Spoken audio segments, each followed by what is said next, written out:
महाराष्ट्रात धर्मांतराबाबतचा कायदा पूर्णपणे बदललाय। आता केवळ एका चुकीच्या धर्मांतरामुळे तब्बल 10 वर्षाची जेल होऊ शकते। हे तुम्हाला माहिती आहे का? महाराष्ट्राच्या राजकारणात आणि प्रशासनात सध्या एकच कायद्याची जोरदार चर्चा सुरू आहे, तो म्हणजे महाराष्ट्र धर्मस्वतंत्र कायदा 2026।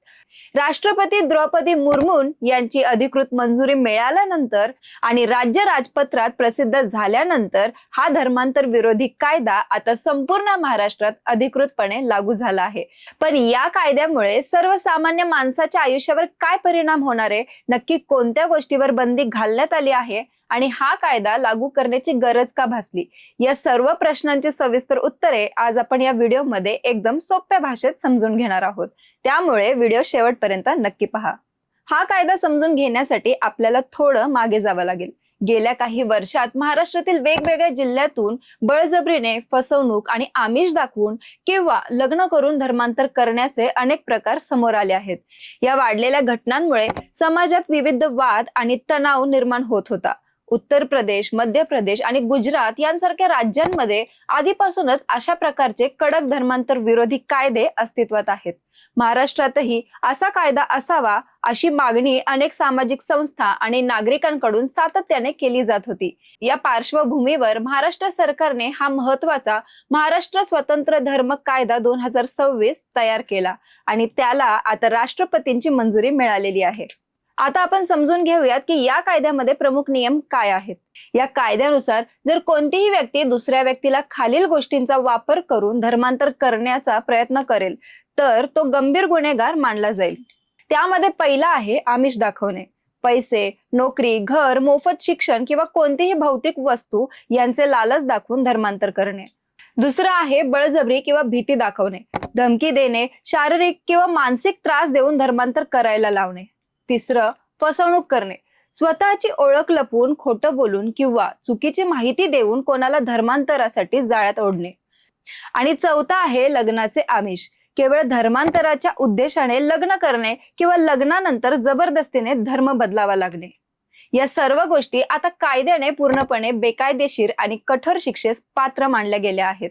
या कायद्यातील शिक्षेच्या तरतुदी अत्यंत कडक ठेवण्यात आल्या आहेत, जेणेकरून कोणीही याचा गैरफायदा घेऊ शकणार नाही। जर एखाद्या सामान्य व्यक्तीचे बेकायदेशीर धर्मांतर केले गेले तर दोषी आढळल्यास 3 ते 5 वर्षापर्यंतची कारावायाची शिक्षा आणि मोठा दंड होऊ शकतो। जर धर्मांतरित व्यक्ती महिला, अल्पवयीन बालक किंवा अनुसूचित जाती, अनुसूचित जमातीतील असेल तर ही शिक्षा अधिक कठोर होते। अशा प्रकरणात दोषींना 5 ते 10 वर्षापर्यंतचा कारावास आणि दंडाची तरतूद आहे। जर एकापेक्षा जास्त लोकांचे किंवा मोठ्या गटाचे सामूहिक धर्मांतर केले जात असेल तर त्या प्रकरणात 10 वर्षापर्यंतची सक्त मजुरीची शिक्षा निश्चित करण्यात आली आहे। इतकेच नाही तर हा गुन्हा दखलपात्र आणि अजामीनपात्र स्वरूपाचा आहे, म्हणजेच पोलिसांना वॉरंटीशिवाय अटक करण्याचा अधिकार आहे, पण जामीन मिळणे अत्यंत कठीण असेल। आता तुमच्या मनामध्ये प्रश्न आला असेल की जर एखाद्या व्यक्तीला स्वतःच्या इच्छेने कोणत्याही दबावाशिवाय दुसरा धर्म स्वीकारायचा असेल तर या कायद्यात स्पष्ट करण्यात आले आहे की जर एखाद्याला स्वखुशीने धर्मांतर करायचं असेल तर त्यासाठी एक विशेष कायदेशीर प्रक्रिया पूर्ण करावी लागेल।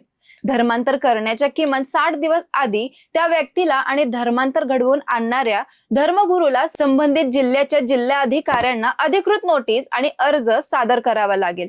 जिल्हा अधिकारी आणि पोलीस यंत्रणा या अर्जाची चौकशी करतील की हे धर्मांतर खरोखर स्वखुशीने होत आहे की कोणाच्या दबावाखाली होतोय।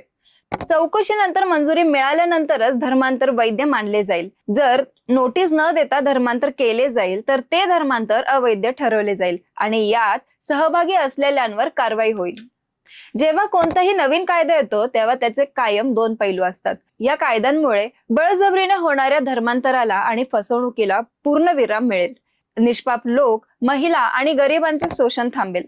राज्यातील कायदा व सुव्यवस्था अबाधित राहण्यास मदत होईल। विरोधक आणि विश्लेषकांचे म्हणणे, काही कायदे तज्ञांच्या मते भारतीय संविधानाच्या कलम 25 नुसार प्रत्येक नागरिकाला आपल्या आवडीचा धर्म मांडण्याचा आणि त्याचा प्रसार करण्याचा अधिकार आहे। या कायद्याचा गैरवापर करून वैयक्तिक स्वातंत्र्यावर किंवा एखाद्या व्यक्तिगत निर्णयावर बंधने आणली जाऊ शकतात, असा संशय काही घटकांकडून व्यक्त केला जात आहे।